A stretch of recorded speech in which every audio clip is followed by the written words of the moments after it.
Part 1. The year was 2087, and Earth had changed in ways no one could have predicted. Skyscrapers reached higher than ever before, cars flew silently through the air, and robots worked alongside humans in almost every job imaginable. But the biggest change of all came when the Varnock arrived. No one knew where they had come from or why they were here, but their ships appeared in the skies without warning. These aliens were tall, with shiny exoskeletons that glimmered like metal under sunlight. Their eyes glowed faintly, and their voices sounded like a mix of clicks and deep tones.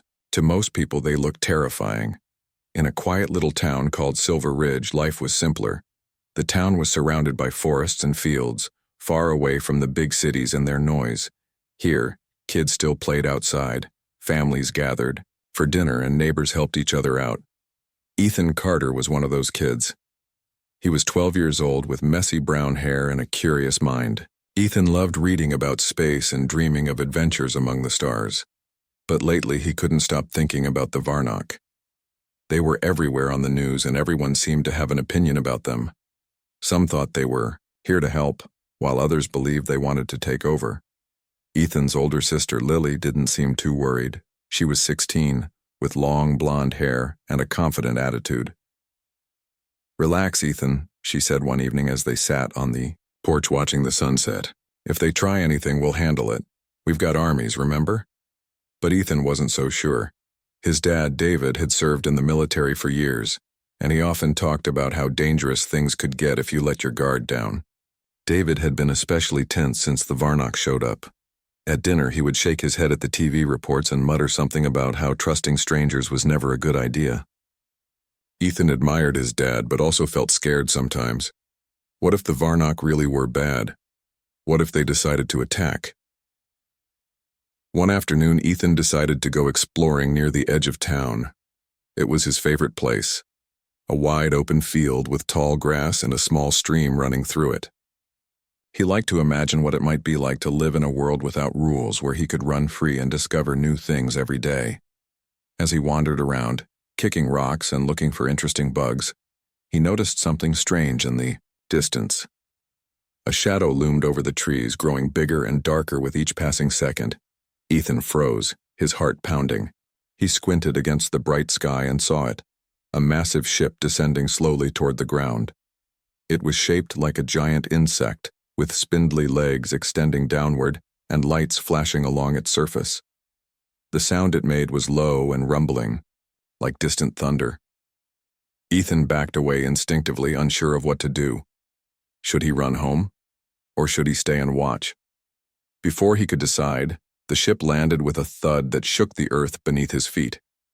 Dust swirled into the air, and Ethan coughed, covering his mouth with his sleeve. When the dust settled, he saw figures emerging from the ship. They were Varnock, just like the ones on TV, but seeing them up close was different. They moved gracefully despite their size, their clawed hands twitching slightly as they scanned the area. One of them stood taller than the rest, wearing armor that gleamed brighter than the others. This had to be their leader. Word spread quickly through Silver Ridge that the Varnock had landed nearby. People poured out of their homes, some carrying cameras, others holding signs welcoming the visitors. Ethan joined the crowd, feeling both excited and nervous. His mom, Rachel, held his hand tightly, while Lily walked beside them, rolling her eyes at the commotion. David stayed behind, saying he didn't trust the situation enough to bring the whole family. When the crowd reached the landing site, the Varnock leader stepped forward. His voice boomed as he addressed the humans. "We are the Varnock," he said, his words translated into English by some kind of device. "We seek knowledge and cooperation." Most people cheered, clapping enthusiastically. But Ethan felt uneasy. The leader's tone sounded more like a command than a request. And then, as if sensing weakness, the alien's glowing eyes locked onto Ethan. He pointed one sharp finger directly at him. "You," the leader said, his voice dripping with disdain. "What is your name?"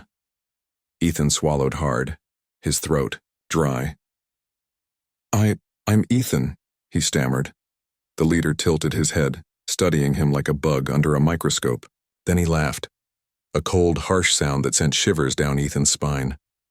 Look at this child, the leader announced, turning to address the crowd. So small, so fragile. Is this truly the best your species has to offer? How have you survived this long? The crowd fell silent, unsure of how to respond.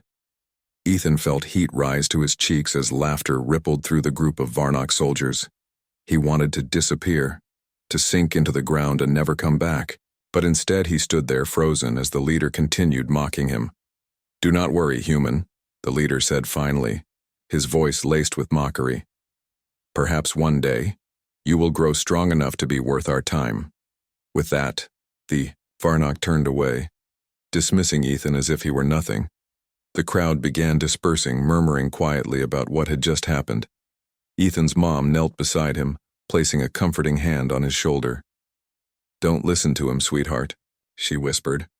"He doesn't know anything about you." But Ethan didn't feel comforted. All he could think about was the way the leader had laughed at him, the way he had treated him like he was worthless. Something inside Ethan stirred.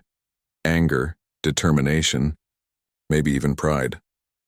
Whatever it was, it made him promise himself one thing. He wouldn't let the Varnock win.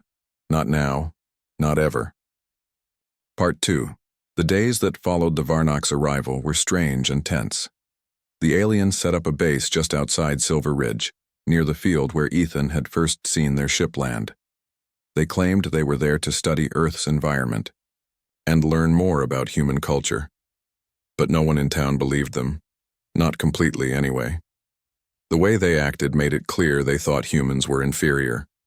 Their leader, General Krith, was especially arrogant. He spoke to people as if they were children who didn't deserve his time or respect. David Carter, Ethan's dad, was one of the first to voice his distrust. A former soldier with years of experience, he had a sharp eye for danger. "These Varnock aren't here to help us," he said during dinner one night. "They're testing us, seeing how far they can push before we fight back." Rachel, Ethan's mom, frowned. "We don't know that for sure," she replied softly.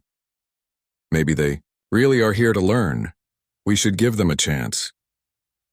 "Give them a chance?" David snapped, slamming his fist on the table. "Did you see the way that general mocked Ethan? Did you hear the tone he used when he talked to everyone? They think we're weak, Rachel, and if we let them, they'll take advantage of that." Ethan sat quietly at the table, picking at his food. He didn't want to admit it, but his dad was right. The memory of General Krith laughing at him still burned in his mind. It wasn't just embarrassment, it was anger. Anger that the Varnock had come uninvited. Anger that they treated humans like they were nothing. And worst of all, anger that he hadn't stood up for himself when Krith mocked him. Lily, sitting across from Ethan, rolled her eyes. "Dad, you're overreacting," she said. "They're aliens. Of course they act differently. That doesn't mean they're going to hurt us." "You're too young to understand," David shot back. "You weren't in the military. You don't know what it's like to face someone who thinks they're better than you because of their weapons or their technology." The argument went on for a while, but Ethan tuned it out. His thoughts were elsewhere. He kept replaying the scene in his head. The glowing eyes of General Krith, the cruel laughter, the way the crowd had fallen silent. How could he have just stood there and taken it? Why hadn't he said something? Anything. The next morning, Ethan woke up early and decided to go for a walk. He needed to clear his head. As he wandered through the quiet streets of Silver Ridge, he noticed how different the town felt. People seemed nervous, glancing toward the Varnock base whenever they passed by. Some families had started packing bags, preparing to leave town if things got worse. Others stayed put, determined not to let fear drive them away. Ethan eventually found himself near the edge of town again, close to where the Varnock had landed. He didn't plan to go too close, he just wanted to think. But as he walked along the stream, kicking stones into the water, he heard voices, human voices. Curious, he crept closer, hiding behind a cluster of bushes. It was Mr. Harper, an elderly man who lived alone on the outskirts of town. Everyone knew him as a kind but quiet person who kept to himself. Right now, though, he wasn't alone. Two other men were with him, both looking worried. One of them was holding a rifle. "We need to do something," one of the men said. They're taking our livestock, cutting down trees and acting like they own the place. This is our land. Mr. Harper nodded slowly. I agree, he said in his calm, deep voice. But rushing into this blindly will only make things worse. We need a plan, a smart one. What kind of plan? The second man asked. They've got ships and weapons we can't even imagine. What can we possibly do against them? Murun Harper hesitated, then glanced around as if making sure no one else was listening. There are ways, he said quietly. Old ways. Things I learned back when I worked with advanced tech. If we play our cards right, we might stand a chance. Ethan listened intently, his heart racing. He had never heard anyone talk about fighting back before. Most people in town either ignored the Varnock or hoped they would leave soon. But these men, especially Mr. Harper, seemed serious. For the first time since the aliens arrived, Ethan felt a flicker of hope. Later that day, tensions between the townspeople and the Varnock reached a boiling point. General Krith called a meeting near the base, inviting everyone to attend. Many people showed up curious about what he had to say. Ethan went with his family, standing near the back of the crowd so he wouldn't draw attention to himself. Krith stood tall on a makeshift platform, his armored body gleaming in the sunlight. Behind him, rows of Varnock soldiers stood at attention, their weapons ready. The sight made Ethan uneasy, but he tried to focus on what Krith was saying. Humans, Krith began, his voice echoing across the field. Your species is interesting. Weak, yes, but also adaptable. Perhaps there is value in studying you further. Some people clapped politely, but most stayed silent. Krith continued, listing rules the townspeople would have to follow. Curfews, restricted areas, and bans on certain activities. Anyone caught breaking these rules would face severe consequences. When he finished speaking, David stepped forward. What gives you the right to tell us what to do? He demanded, his voice loud and firm. This is our town, not yours. Krith turned his glowing eyes toward David, tilting his head slightly. Your protests mean nothing, he said coldly. You are beneath us, human. Accept your place. A murmur rippled through the crowd. Some people looked angry, others scared. Ethan clenched his fists, feeling the same mix of emotions swirling inside him. His dad wasn't backing down, though. And if we don't? David challenged. Krith smirked, a gesture that looked unnatural on his insect-like face. Then you will learn the hard way. The crowd fell silent after that. David didn't say another word, but his jaw was tight, and his hands were balled into fists. Ethan could tell his dad was furious, but there was nothing he could do. Not yet, anyway. As the meeting ended and people began walking home, Ethan lingered behind. He watched the Varnock soldiers march back to their base, their movements precise and mechanical. He thought about what Mr. Harper had said earlier about finding a way to fight back. Maybe there was something they could do. Maybe they could show the Varnock that humans weren't as weak as they thought. But how? That was the question Ethan couldn't answer. Not yet. Part 3. Ethan spent the next few days feeling restless. He couldn't stop thinking about what Mr. Harper had said near the stream, about old ways and advanced tech. It gave him an idea, a small spark of hope that maybe humans weren't completely helpless against the Varnock. But every time he tried to imagine how they could fight back, his mind went blank. What could a 12-year-old boy possibly do? Still, something inside him refused to give up. One afternoon, while exploring the woods on the outskirts of town, Ethan stumbled upon something strange. Hidden behind a cluster of trees was an old, abandoned barn. Its roof was sagging, and vines crept up its weathered walls. Most kids in Silver Ridge avoided it because it looked creepy, but Ethan felt drawn to it for some reason. Maybe it was curiosity, or maybe it was just boredom, but he decided to take a closer look. The door creaked loudly as he pushed it open, sending a shiver down his spine. Inside, the air smelled musty, and sunlight streamed through cracks in the wooden walls. The floor was covered in dust, and bits of broken furniture lay scattered around. At first glance, there didn't seem to be anything special about the place, but then, as Ethan stepped further inside, he noticed something glinting faintly in the corner. He knelt down and brushed away the dirt with his hands. Beneath the grime was a smooth, round object about the size of a grapefruit. It was glowing, faintly, pulsing with a soft light that shifted between blue and green. Ethan picked it up carefully, surprised by how warm it felt in his hands. The surface was smooth and cool, like polished glass, but it didn't feel fragile. In fact, it seemed almost alive, responding to his touch. "What is this?" Ethan whispered, to himself, turning the object over in his hands. He had never seen anything like it before. It didn't look like human technology, but it didn't resemble the Varnock's equipment either. Where had it come from? And why was it here? As he held it, the artifact began to glow brighter. Ethan gasped, nearly dropping it. The light pulsed, faster, matching the rhythm of his heartbeat. It was as if the object could sense his emotions, his excitement, his confusion, even his fear. He quickly stuffed it into his backpack, deciding to take it home and figure out what it was later. When Ethan got back to the house, he hid the artifact under his bed. He wasn't ready to tell anyone about it yet, not even Lily. Something about the object made him feel protective, like it was meant for him and no one else. Over the next few days, he spent hours studying it in secret. He discovered that it responded to his mood. When he was calm, the light dimmed. When he was angry or upset, it grew brighter and pulsed more rapidly. Lily eventually noticed that something was off.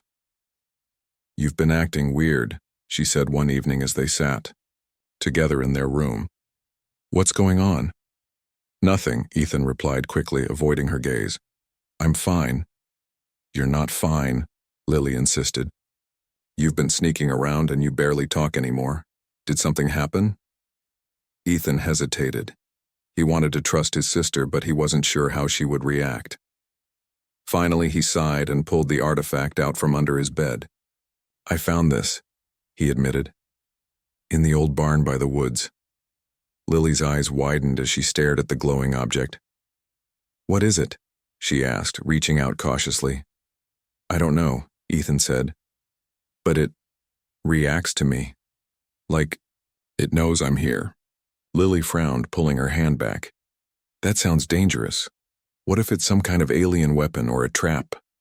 "It's not a trap," Ethan said firmly, though he wasn't entirely sure himself. "I think it's important. Maybe it can help us." "Help us with what?" Lily demanded. "Fighting the Varnock. Ethan, you're 12. You can't just go picking up random glowing things and expecting them to save the world." "I'm not trying to save the world," Ethan shot back. "But I can't just sit here and do nothing while they treat us like we're worthless. Dad was right. They're testing us. If we don't stand up to them, they'll walk all over us." Lily opened her mouth to argue, but stopped herself. She could see the determination in her brother's eyes. For once, he wasn't backing down. "Fine," she said finally. "But you have to be careful.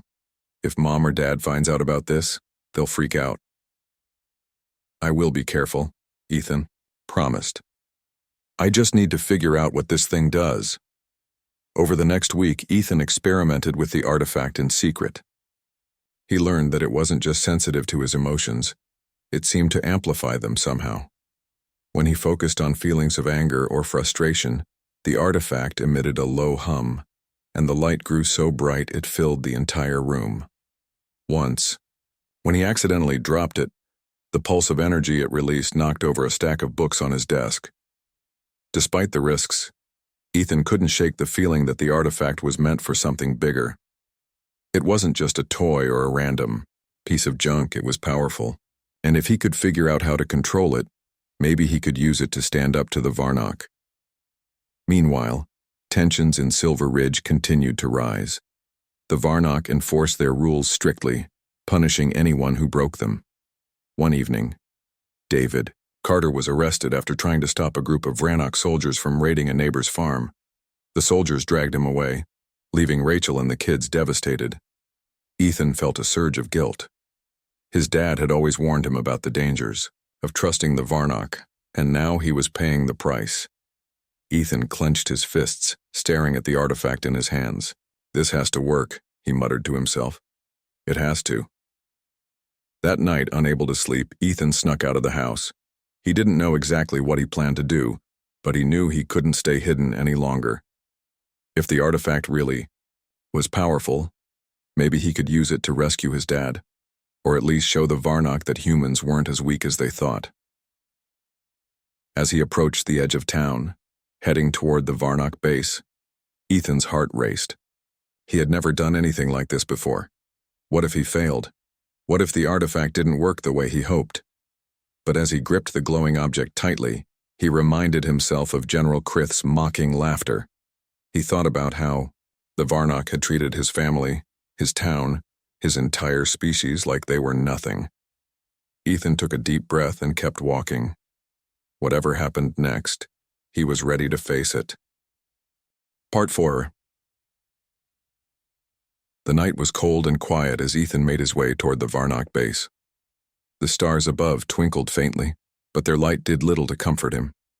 His heart pounded in his chest, each beat echoing in his ears like a drum. He clutched the artifact tightly in his hand, its soft glow lighting up the path ahead of him. Every step felt heavier than the last, and part of him wanted to turn back. But he couldn't. Not now. His dad was locked up somewhere inside that alien camp, and Ethan wasn't about to let fear stop him. As he got closer to the base, the hum of Varnock machinery grew louder. Their ships loomed in the distance, massive and imposing, with lights blinking along their surfaces. Soldiers patrolled the perimeter, their glowing eyes scanning the area for any signs of trouble. Ethan crouched low behind a cluster of bushes, watching them carefully. He had never been this close to the base before, and seeing it up close made it clear just how dangerous this mission was. If the Varnock caught him, they wouldn't hesitate to punish him, or worse.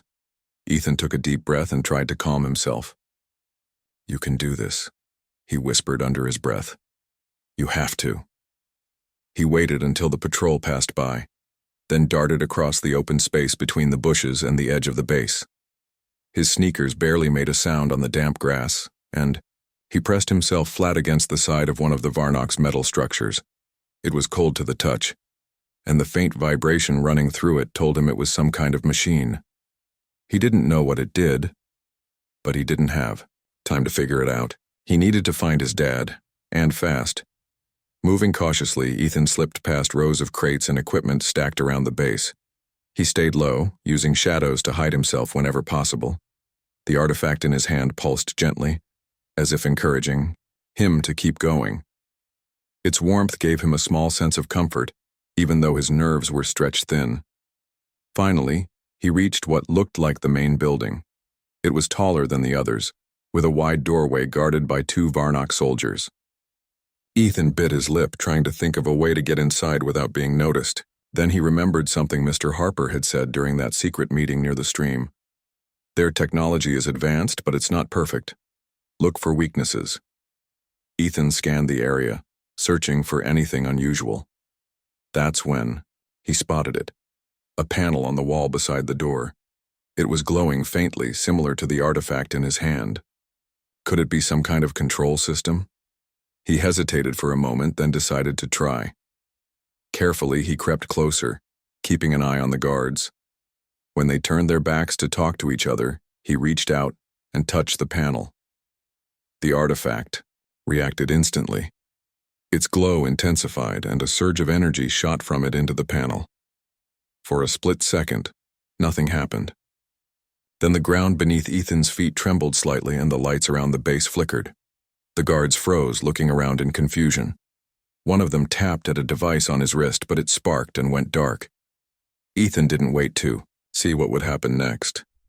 He slipped through the doorway while the guards were distracted, his heart racing faster than ever. Inside, the air was cool and sterile, filled with the hum of machines and the faint smell of metal.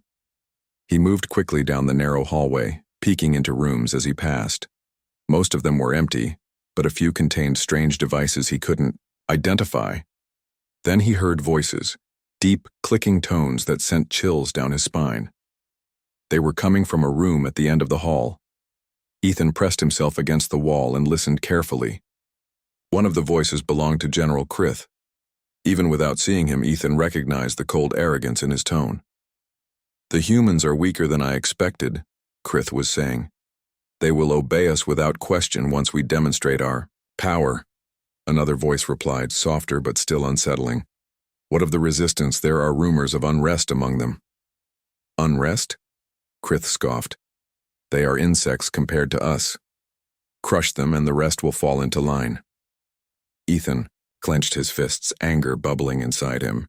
These aliens thought they could just take over, treating humans like bugs to be squashed. He knew he couldn't fight them all by himself, but maybe he didn't have to. Maybe the artifact could help level the playing field.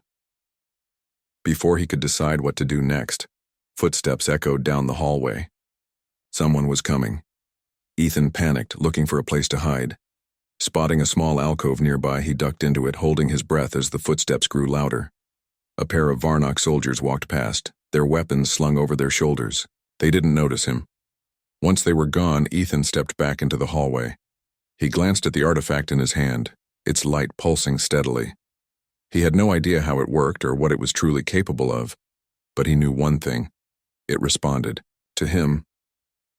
And right now he needed it more than ever. Taking a deep breath, Ethan approached the door where Krith's voice had come from. It slid open automatically as he neared it, revealing a large room filled with monitors and control panels. In the center stood General Krith, surrounded by several other Varnock officers. None of them noticed Ethan at first. They were too focused. On the screens in front of them, Ethan hesitated, unsure of what to do. Then he remembered his dad, locked up somewhere because he had dared to stand up to the Varnock.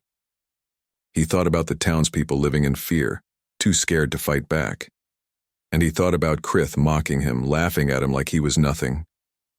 Anger surged through him, and the artifact flared brightly in response. Krith turned sharply, his glowing eyes locking onto Ethan. "You!" he barked, his voice sharp with surprise. "How did you get in here?" Ethan didn't answer. Instead, he raised the artifact, letting its light shine brightly. The room seemed to tremble as waves of energy radiated outward, disrupting the monitors and causing sparks to fly from the control panels. The Varnock officers shouted in alarm, stumbling backward as their equipment failed. "What is this?" Krith demanded, stepping forward. "What are you doing?" For the first time, Ethan saw genuine fear in the general's eyes. It gave him a strange sense of satisfaction, knowing that the alien who had mocked him was now afraid. But he didn't let himself get distracted. He focused on the artifact, willing it to do more. The energy grew stronger, filling the room with a deafening hum. Krith lunged toward Ethan, reaching out with his clawed hands, but before he could grab him, the artifact released a final burst of power, knocking the general off his feet. The other Varnock officers collapsed as well, clutching their heads in pain. Ethan stared in awe at what he had done. The artifact's glow dimmed, and the room fell silent except for the faint crackle of damaged equipment. He didn't have time to celebrate, though. Already alarms were blaring outside, and the sound of approaching footsteps told him reinforcements were on the way. Clutching the artifact tightly, Ethan ran back the way he had come. He didn't know where to go, or what to do next, but one thing was certain. The Varnock would never look at him or any human the same way again. Part 5. Ethan's heart raced as he sprinted through the darkened hallways of the Varnock base. The alarms blared loudly, their piercing sound echoing off the metal walls. Red lights flashed overhead, casting an eerie glow that made it hard to see clearly. He clutched the artifact tightly in his hand, its faint pulsing light guiding him like a beacon. Every step felt heavier than the last, but he forced himself to keep moving. He couldn't stop. Not now. Not when he was so close to escaping. Behind him, the sound of hurried footsteps grew louder. Varnock soldiers were chasing him, their sharp voices clicking and snapping in anger. Ethan didn't dare look back. He just ran faster, weaving between crates and machines scattered throughout the base. His breath came in short gasps, and sweat dripped down his face, but he refused to slow down. If they caught him, he didn't know what would happen. All he knew was that it wouldn't be good. As he rounded a corner, he nearly collided with a group of soldiers blocking his path. They raised their weapons, their glowing eyes locking onto him. Ethan froze for a moment, panic gripping his chest. Then, without thinking, he held up the artifact. It flared brightly, releasing another wave of energy that sent the soldiers stumbling backward. Sparks flew from their devices, and some of them collapsed to the ground, clutching their heads in pain. Taking advantage of the chaos, Ethan darted past them, heading toward the exit. He could hear shouts behind him as more soldiers joined the chase, but he didn't look back. His only focus was getting out alive and taking the artifact with him. Whatever it was too important to leave behind. Outside, the night. Air hit him like a cold slap. Ethan stumbled into the open field, his legs trembling from exhaustion. The Varnock base loomed behind him, its ships and buildings bathed in the red glow of the alarms. Soldiers poured out of the entrance, scanning the area for any sign of him. Ethan ducked behind a cluster of bushes, trying to catch his breath. His hands were shaking, and the artifact pulsed weakly in his grip, as if it too was drained from the effort. For a moment, he thought about running straight home, but then he remembered something. Mr. Harper. The old man had talked about advanced tech before, and Ethan knew he might be able to explain what the artifact was and how it worked. If anyone could help him understand its power, it was Mr. Harper. Summoning the last bit of strength he had, Ethan pushed himself to his feet and started running again. This time he headed toward the edge of town, where Mr. Harper lived. The journey felt longer than usual, every shadow making him jump, and every noise sending his heart racing. But eventually, he reached the small house nestled at the edge of the woods. Ethan knocked on the door urgently, his knuckles rapping against the wood. Inside, he heard shuffling footsteps, and then the door creaked open. Mr. Harper stood there, his gray hair tousled and his eyes wide with surprise. "Ethan?" he said, peering out into the darkness. "What are you doing here? Do you have any idea what time it is?" "I need your help," Ethan panted, holding up the artifact. Its glow illuminated his face, making him look both scared and determined. "I found this. It does things. Powerful things." Mr. Harper's expression changed instantly. His eyes widened even further as he stared at the object in Ethan's hand. Slowly, he reached out and took it, turning it over carefully. "Where did you find this?" he asked, his voice low and serious. "In an old barn near the woods," Ethan replied. "I don't know what it is, but it reacts to me. It helped me get into the Varnock base and get out again." Mr. Harper frowned deeply, studying the artifact closely. "This isn't human technology," he muttered, "and it's definitely not Varnock. It's older, ancient, maybe, something left behind by a civilization long gone." "Can you figure out how it works?" Ethan asked eagerly. "If we can use it, maybe we can fight back against the Varnock." Mr. Harper hesitated, glancing at Ethan with a mixture of concern and admiration. "It's dangerous," he said finally. "This kind of power. It's not meant to be wielded lightly. If you misuse it, the consequences could be catastrophic." "But we have to try," Ethan insisted. "The Varnock think we're weak. They treat us like we're nothing. If we don't stand up to them, they'll take everything from us." Mr. Harper sighed, rubbing his temples. "You're right," he admitted. "We can't let them win. But using this thing, it's risky. You need to learn how to control it first, otherwise you could end up hurting yourself or worse." "I'll do whatever it takes," Ethan said firmly. "Just teach me." Over the next few hours, Mr. Harper worked tirelessly to study the artifact. He set it on a table in his workshop, surrounding it with tools and gadgets he had collected over the years. Ethan watched intently as the old man examined it, occasionally asking questions or offering suggestions. Despite his fear, Ethan felt a flicker of hope. For the first time since the Varnock arrived, he felt like they might actually have a chance. "This thing is incredible," Mr. Muttermured Harper, adjusting a dial on one of his machines. "It's like a living weapon, a conduit for raw energy. Whoever built it must have been incredibly advanced." "Can we use it against the Varnock?" Ethan asked anxiously. "Yes," Mr. Harper replied. But it won't be easy. The artifact responds to emotions, which means you need to stay calm and focused when you use it. If you lose control, the energy could spiral out of hand. Ethan nodded, determination burning in his eyes. I can do it, he said. I have to. Before they could continue, a loud crash echoed outside. Both Ethan and Mr. Harper froze, exchanging worried glances. Moments later, the front door burst open and several Varnock soldiers stormed in, their weapons raised. One of them stepped forward, pointing directly at Ethan. There he is, the soldier barked. Seize him. Ethan's heart sank as the soldiers advanced. He grabbed the artifact from the table, its glow flaring brightly in response. Stay back, he shouted, holding it up defensively. The soldiers hesitated, their glowing eyes narrowing. Clearly they recognized the danger the artifact posed, but they didn't retreat, they kept coming, their movements deliberate and menacing. We need to go, now, Mr. Harper urged, grabbing Ethan by the arm. Together, they bolted out the back door, disappearing into the shadows of the woods. Behind them, the Varnock gave chase, their angry voices cutting through the night. Ethan clutched the artifact tightly, knowing that their fight was far from over, but also knowing that he had something they didn't: hope. For 6 years, Ethan and Mr. Harper ran through the dense woods, their footsteps crunching softly on the fallen leaves. The artifact pulsed steadily in Ethan's hand, its glow lighting their path just enough to keep them from tripping over roots or rocks.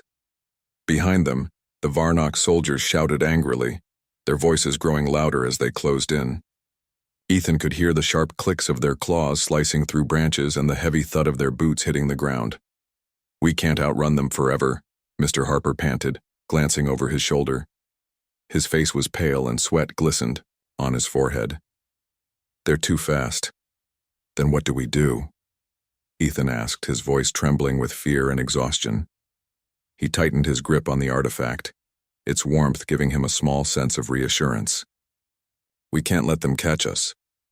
Mr. Harper didn't answer right away. Instead, he scanned the area quickly, his eyes darting between trees and shadows. Finally, he spotted something, a narrow crevice hidden behind a cluster of bushes. There, he whispered urgently, pointing toward it. Get inside.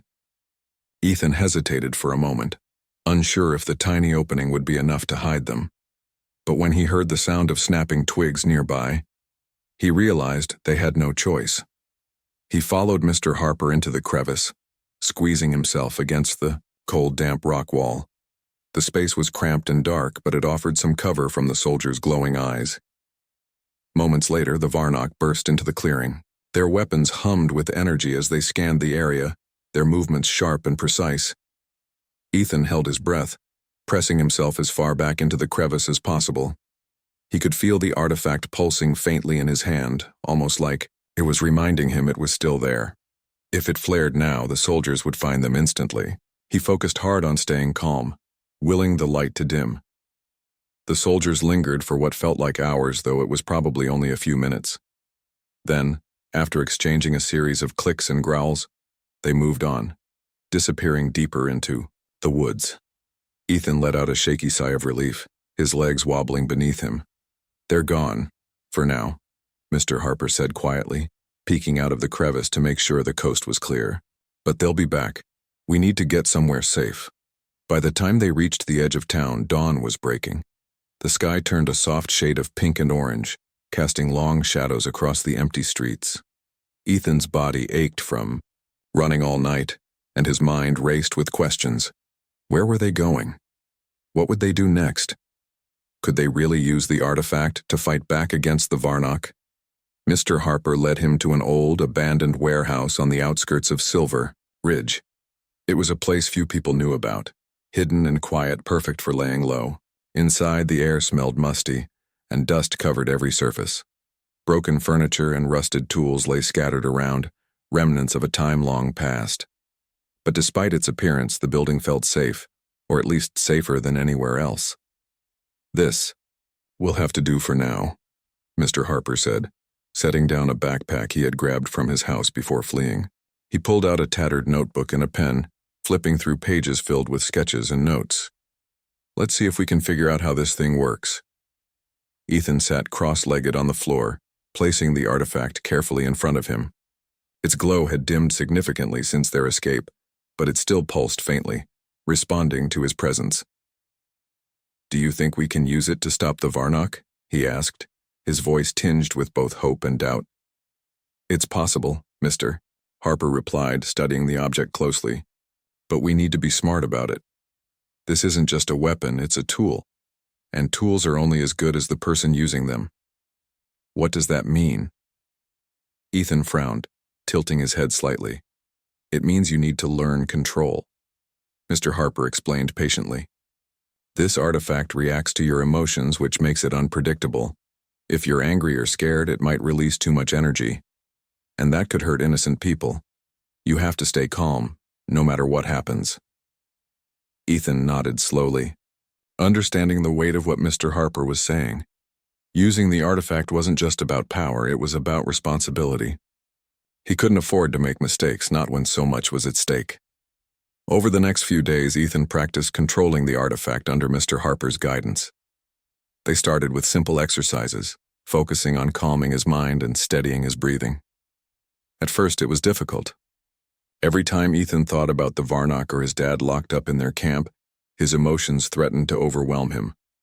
The artifact would flare brightly, sending waves of energy rippling through the room. But with each attempt, he grew more disciplined, learning to channel his feelings instead of letting them take over. "You're getting better," Mr. Harper said one evening, watching as Ethan held the artifact steady in his hands. Its glow was soft and even, matching the rhythm of his heartbeat. "Keep this up and you'll be ready soon." "Ready for what?" Ethan asked, looking up at the old man. "For what comes next," Mr. Harper replied gravely. "The Varnock aren't going to stop until they've taken everything from us. If we don't fight back, they'll destroy everything we care about. That means hitting them where it hurts, their leadership." "You mean General Krith," Ethan said, his jaw tightening at the mention of the alien who had mocked him. "Yes," Mr. Harper confirmed. "If we can take him out of the picture, it might give us a chance to turn the tide." Ethan swallowed hard, feeling a mix of determination and fear. Fighting back was one thing, but taking on someone like Krith? It seemed impossible. Still, he knew he couldn't back down. Not now. Not when he had come so far. Meanwhile, tensions in Silver Ridge continued to escalate. The Varnock increased patrols, searching tirelessly for Ethan and the artifact. They raided homes, confiscated supplies, and arrested anyone suspected of helping the resistance. People lived in constant fear, unsure of what might happen next. One night, Ethan and Mr. Harper received word that the Varnock were planning a major attack on the town. Rumors spread that they intended to crush any remaining opposition once and for all. Ethan knew they couldn't wait any longer. They had to act. "We'll hit them tomorrow," Mr. Harper said firmly, spreading a map of the Varnock base across the floor. "Here's the command center. If we can disable it, we'll throw their entire operation into chaos. And then I'll go after Krith," Ethan added, his voice steady despite the nerves twisting in his stomach. Mr. Harper placed a hand on Ethan's shoulder. "You've got courage, kid. More than most adults I know. Just remember, stay calm. Trust yourself." Ethan nodded, gripping the artifact tightly. Tomorrow would change everything, for better or worse. Part 7. The morning of the attack arrived too quickly. Ethan woke up early, his heart pounding as he stared at the cracked ceiling of the abandoned warehouse. The air was cold, and the faint sound of birds chirping outside did little to calm his nerves. Today was the day they would fight back against the Varnock. Today was the day he would face General Krith. Mr. Harper was already awake, pacing back and forth as he went over their plan one last time. He had marked key locations on the map of the Varnock base: the command center, the power generators, and the holding cells where prisoners like Ethan's dad were kept. "We need to strike hard and fast," Mr. Harper said, his voice low but firm. If we can disable their systems, it'll give us a chance to get inside and finish what we started. Ethan nodded, though his stomach felt like it was full of rocks. He glanced at the artifact resting on the floor beside him. Its faint glow seemed almost comforting now, a reminder that he wasn't alone in this. Still, the thought of facing Krith made his palms sweat. What if he froze up? What if he failed? "We'll do this together," Mr. Harper reassured him, noticing the doubt in Ethan's eyes. "You're not just some kid anymore, Ethan. You've got something they don't, a reason to fight. That makes you stronger than any of them." Taking a deep breath, Ethan stood up and picked up the artifact. Its warmth spread through his hands, steadying him. "Let's do it," he said, his voice firmer than he expected. By mid-morning, they were ready. A small group of townspeople had joined them, people who had been inspired by Ethan's bravery and wanted to help. Among them were Mr. Harper's neighbors, a few farmers, and even some teenagers eager to stand up for their town. They didn't have advanced weapons or fancy tech, but they had something just as powerful: determination. The plan was simple, but risky. While most of the group distracted the Varnock soldiers at the front of the base, Ethan and Mr. Harper would sneak in through a side entrance and head straight for the command center. Once there, Ethan would use the artifact to disrupt the Varnock systems, creating chaos that would allow the others to free the prisoners and deal a blow to the aliens' operations. As they approached the base, Ethan could feel the tension in the air. The Varnock ships loomed above them, their shadows stretching across the ground like giant insects.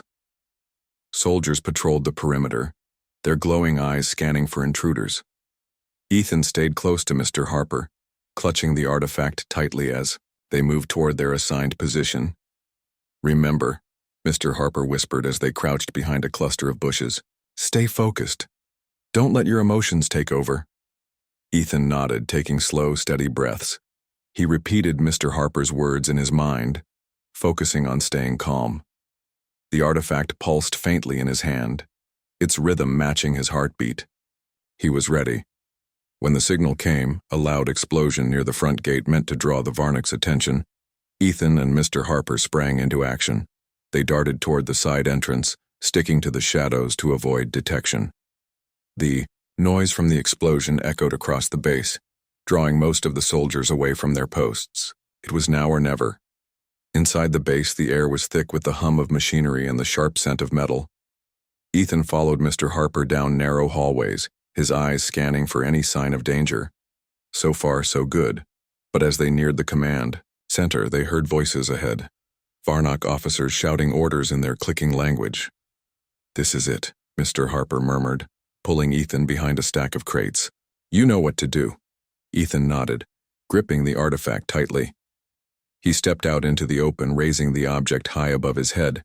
The artifact flared brightly, releasing a surge of energy that rippled through the room. Monitors flickered and died. Sparks flew from control panels, and the Varnock officers stumbled backward, clutching their heads in pain. "What is happening?" one of them shouted, his voice filled with panic. Before anyone could react, Ethan turned and ran, following Mr. Harper deeper into the base. Alarms blared loudly and red lights flashed overhead, but they pressed on, determined to reach the holding cells. Along the way, they encountered a few soldiers, but the artifact's power was enough to incapacitate them without much effort. Finally, they reached the cells. Rows of humans sat huddled together, their faces pale and tired but filled with hope when they saw Ethan and Mr. Harper. "Dad!" Ethan called out, spotting his father among the prisoners. "Ethan?" David said, his voice cracking with disbelief. "What are you doing here?" "No time to explain," Ethan replied, using the artifact to disable the cell doors. "We need to get everyone out before the Varnock regroup." With the prisoners freed, the group moved quickly toward the exit. Outside, the battle raged on. The townspeople fought valiantly, using whatever makeshift weapons they had to hold off the Varnock. Ethan spotted Lily among them, wielding a metal pipe with surprising skill. She caught his eye and gave him a quick nod, her expression fierce. But the victory wasn't complete yet. As Ethan led the group toward safety, a familiar voice boomed behind him. "Stop right there, human." It was General Krith. His armor gleamed under the sunlight, and his glowing eyes burned with fury.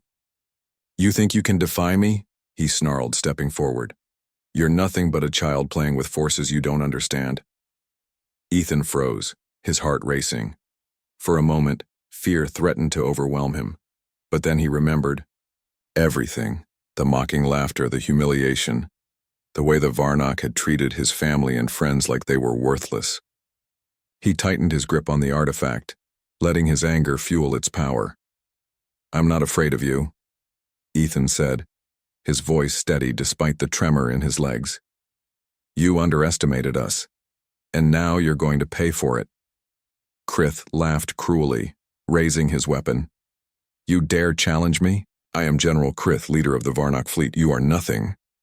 The artifact flared brightly, its energy surging outward in a brilliant wave. Krith screamed as the force knocked him off his feet, sending him crashing into a nearby wall. His armor sparked and sizzled, and for the first time Ethan saw genuine fear in the general's eyes. "Please," Krith begged, his voice trembling. "Spare me." Ethan hesitated, staring at the fallen alien. Part of him wanted revenge, to make Krith suffer for everything he had done, but another part of him knew that wasn't the answer. Slowly he lowered the artifact, letting its glow dim. "We're not like you," he said quietly. "We don't kill for power." With that, Ethan turned and walked away, leaving Krith defeated and broken. The battle was won, but the war was far from over. From Part 8. The Varnock were in disarray. With their leader humiliated, their systems disabled, and their forces scattered, they began retreating from Silver Ridge. Soldiers scrambled to repair damaged equipment, while others helped the injured or dragged away their fallen comrades. The townspeople watched cautiously as the alien ships lifted off one by one, disappearing into the sky like insects fleeing a fire. For the first time in weeks, there was hope in the air, a fragile but undeniable sense that maybe, just maybe, humanity had stood its ground. Ethan stood near the edge of town, watching the last ship vanish over the horizon. His hands were still trembling slightly, and his body ached from the long night of fighting, but he felt lighter somehow.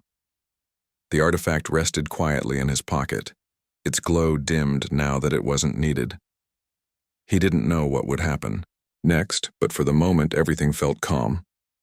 His dad walked up beside him, placing a firm hand on his shoulder. "You did good, son," David said, his voice filled with pride. "I don't think I've ever been prouder of anyone in my life."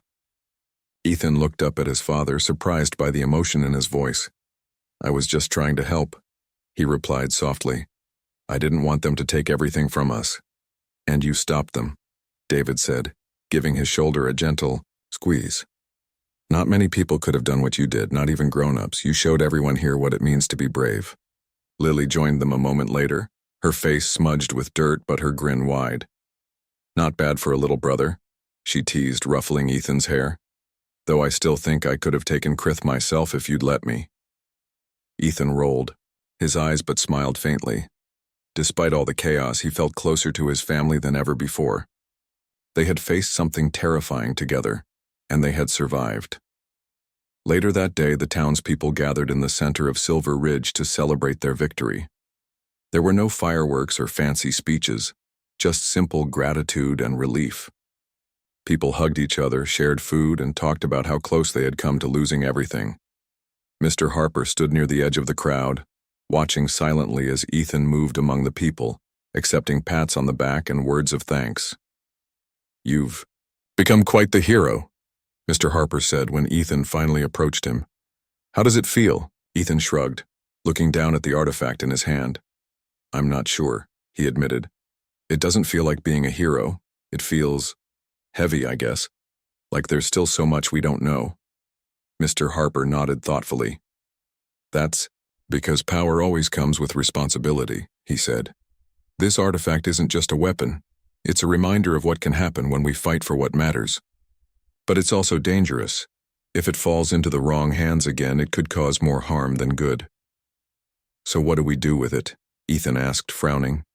"We keep it safe," Mr. Harper replied. "Somewhere no one will find it unless they absolutely need it." and we make sure the lessons we learned today stay with us for a long time." Ethan nodded slowly, understanding.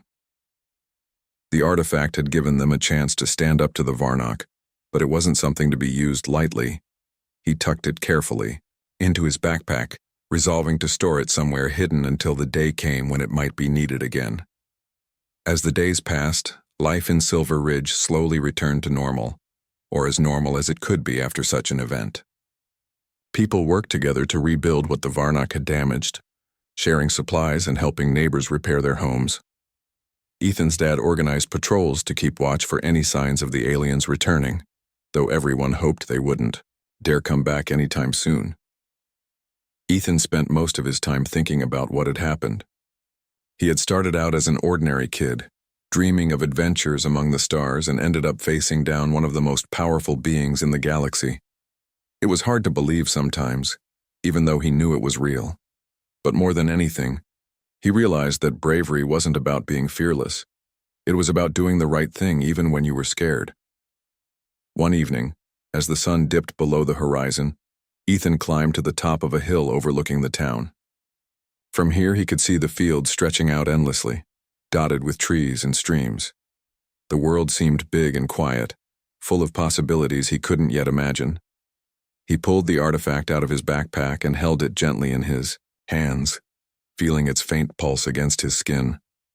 "Thank you," he whispered, not sure who or what he was thanking. Maybe it was the artifact itself, or maybe it was whatever ancient civilization had created it. Either way, he knew it had changed him forever. He slipped the artifact back into his bag and sat there for a while, staring at the stars. Somewhere out there, beyond Earth, countless mysteries waited to be discovered. Ethan didn't know if he would ever leave Silver Ridge, but he knew one thing for certain. He was ready to face whatever challenges lay ahead, because he had learned something important during those chaotic days. The strength to stand up for yourself and your loved ones wasn't about weapons or technology. It was about heart, and Ethan Carter had plenty of that.